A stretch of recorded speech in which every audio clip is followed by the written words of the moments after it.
At the moment a choke point closes, the first thing that breaks isn't a ship, it's confidence.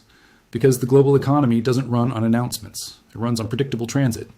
And today's headline is exactly the kind that attacks predictability at its source. The Strait of Hormuz is shut again, and reports say 23 ships were forced to turn back, as an oil crisis collides with a U.S. blockade posture. That's not one story. That's 3 pressure systems hitting at the same time: access, energy, and enforcement. If the 23 ships figure is accurate, and we should treat early numbers as reported until corroborated, then the real significance isn't the number itself. It's what the number proves, that the risk environment has crossed the line where commercial movement changes behavior. Ships don't turn around because of rhetoric. They turn around when captains, owners, insurers, or naval coordinators decide the probability of loss just jumped. This is why Hormuz matters differently than almost any other location on Earth. It's not a normal sea lane where you can take another route without consequences. Hormuz is a compression point, a narrow corridor that concentrates a huge volume of global energy exports and commercial shipping into a predictable passage. In normal conditions, widely cited estimates put roughly 1/5 of globally traded oil transiting that route, plus critical LNG movements. You don't need a total shutdown to cause a global shock. In choke points, partial disruption is enough.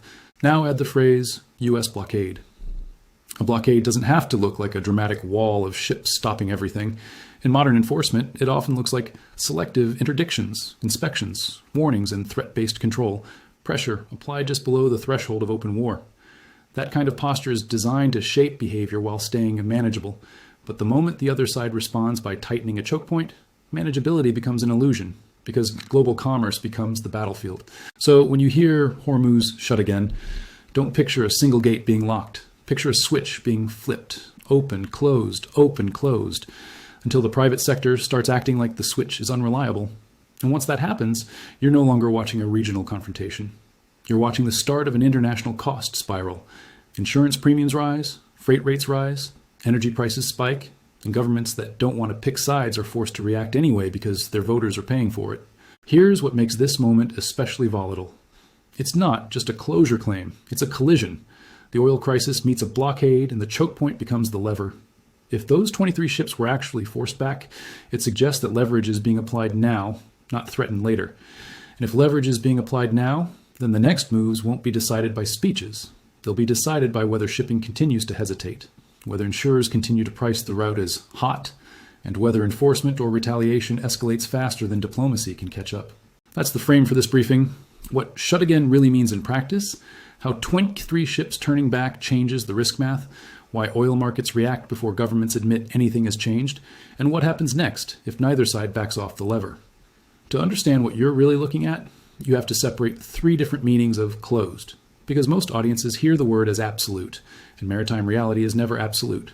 There's legal closure, a declared restriction, a formal prohibition, an announced exclusion zone. There's operational closure, credible threats that make transit unsafe, mines, drones, missiles, harassment, interdictions, or rules of engagement that raise the chance of contact.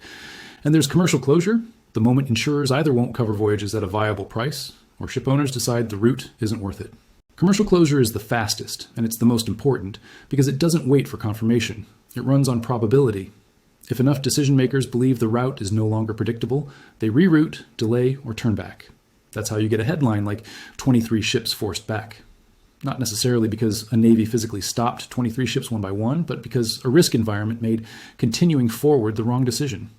Now look at the phrase, oil crisis collides with U.S. blockade. That tells you 2 things at once. First, the oil market is already primed for overreaction. In calm conditions, markets can absorb disruptions. In prime conditions, markets treat every disruption as the start of something bigger. And choke points are the worst case trigger because they threaten volume, timing, and confidence simultaneously. Second, the blockade posture, whether formally named or functionally applied, creates a pressure logic that invites a counter-pressure response. A blockade is a control tool. The counter to control is to make control expensive. That's why choke points are so attractive as retaliation leverage. You can impose costs far beyond the battlefield without matching naval power ship for ship. This is the modern asymmetry that drives these crises. A relatively limited set of actions, credible threats, selective incidents, or even just sustained uncertainty, can impose massive costs on global trade. And those costs don't need to be inflicted physically to be inflicted economically. In shipping, fear is expensive. So if 23 ships really turned back, here's what that likely means operationally, even without assuming any specific unverified tactical detail. Insurers or security advisories likely elevated risk language, even subtly, which changes corporate decisions immediately. Ship operators may have been advised to delay transit until the corridor is assessed as safer. Naval coordination may have shifted, more caution, more spacing, more holding patterns, less willingness to push through. Port and cargo schedules may have started to slip, creating backlog effects that compound. That compounding is the part most people miss. In choke points, disruption doesn't stay local. It creates second-order problems. Vessels bunch up, scheduling windows close, crews time out, cargo misses, onward connections. Refineries adjust feedstock timing, and downstream prices rise even if physical supply hasn't run out. Now let's talk about the blockade part again, because it defines how this escalates. A blockade posture typically aims to force concessions through controlled pressure, stop certain flows, deter certain shipments, restrict certain behaviors. But if Hormuz becomes the counterlever, the conflict stops being controlled, because blockade logic depends on predictability, and Hormuz disruption destroys predictability. This is why the phrase collides with is accurate. These are not parallel policies. They are competing leverage systems aimed at the same objective, shaping behavior through cost. One side applies enforcement pressure. The other applies systemic economic pressure. And in the middle is a narrow piece of water where a small change in confidence can move the price of everything. Now the key question, what happens next? In choke point crises, there are usually three paths, and the path is determined by behavior, not declarations. Path 1, the spike and release. Short disruption, managed reopening.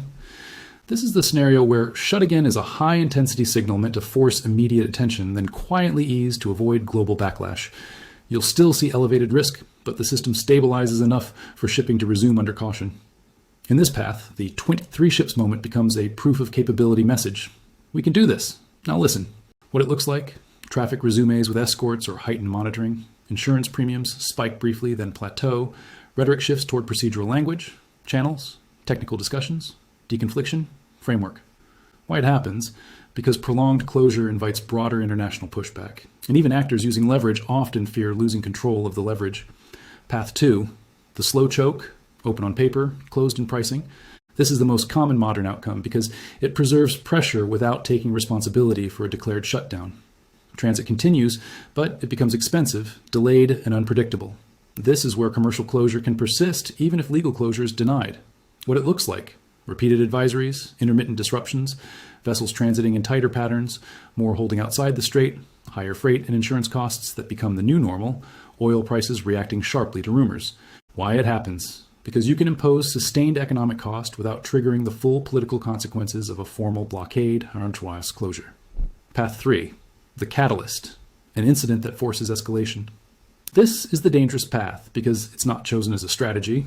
It happens as a result of contact under uncertainty. When navies and commercial traffic operate in a high-threat environment, accidents and misreads become more likely. And once an incident happens, domestic politics and credibility demands can force rapid retaliation. What it looks like: sharp drop in traffic, emergency statements, expanded escort operations, hardened rhetoric, and a cycle where every move is justified as response. Why it happens? Because choke points compress time and space. In a narrow corridor, ambiguity becomes confrontation faster. Now, notice what's common to all three paths. The private sector moves first. That's why 23 ships forced back matters so much. If true, it's an early sign that the private sector has already begun to treat the corridor as unreliable. And once the private sector does that, governments lose some control over the timeline. Because governments can say open all day long, but if insurers and ship owners say not at that price, the corridor is functionally closing anyway. That's how economic coercion escapes the hands of policymakers and becomes a self-reinforcing loop. Risk rises, ships hesitate, traffic slows, backlog rises, prices rise, political pressure rises, leaders posture, risk rises again. That loop is what turns a regional disruption into a global problem. Now, where does the U.S. blockade posture fit into these paths? It's the pressure driver. If enforcement tightens in response, it can escalate. If enforcement is softened to preserve stability, it can look like concession. That's the dilemma. Respond hard and risk widening the crisis. Respond soft and risk signaling weakness. This is why choke point leverage is powerful. It creates no painless option for the opposing side. So, what happens next is likely to be decided by whether someone introduces a pressure valve, deconfliction mechanisms, escort coordination, intermediary diplomacy, or structured steps that reduce uncertainty. Without those mechanisms, the slow choke tends to drift into the catalyst scenario. Not because anyone planned it, but because the environment becomes too unstable to manage. Here's what you should watch in the next 24 to 72 hours, because these indicators will tell you whether this is a temporary spike, a slow choke, or the start of an escalation loop. First, watch vessel traffic behavior. Are ships transiting normally? Or are they clustering outside the corridor in holding patterns? Are there visible delays, gaps in transit timing, or rerouting? Behavior is the first truth signal because it reflects real risk decisions. Second, watch maritime advisories and insurance pricing. This is where perception becomes policy. If premiums spike and stay elevated, the market is telling you it expects sustained disruption. If advisories shift from caution to avoid, that's functional closure even if officials deny it. Third, watch naval posture messaging. Words like escort, security corridor, convoy, expanded patrols, and rules of engagement tell you whether militaries are preparing for contact. Stabilization posture is paired with deconfliction language. Escalation posture is paired with absolutist language and threats. Fourth, watch diplomatic intermediaries. When stabilization is being built, intermediaries sound procedural. Channels open, technical talks, framework, avoid misunderstandings. When escalation is coming, intermediaries go quiet or switch to warning language. Silence can be a signal. Fifth, watch oil market structure, not just price headlines. Volatility and risk premium behavior, how quickly prices jump on rumors and how slowly they fall on reassurances, tells you whether the market believes this is becoming structural. In other words, is the market pricing a one-day scare or a new baseline? Now let's tie it back to the headline. Hormuz shut again. 23 ships forced back. Oil crisis collides with U.S. blockade. If even a portion of that is accurate, the strategic message is clear. The choke point is being used as leverage, and leverage is already affecting behavior. And here is the uncomfortable truth about choke points. Once they become bargaining tools, they rarely go back to being just shipping lanes quickly. Because normalcy in maritime trade isn't the absence of war. It's the presence of confidence. And confidence takes longer to rebuild than it takes to break.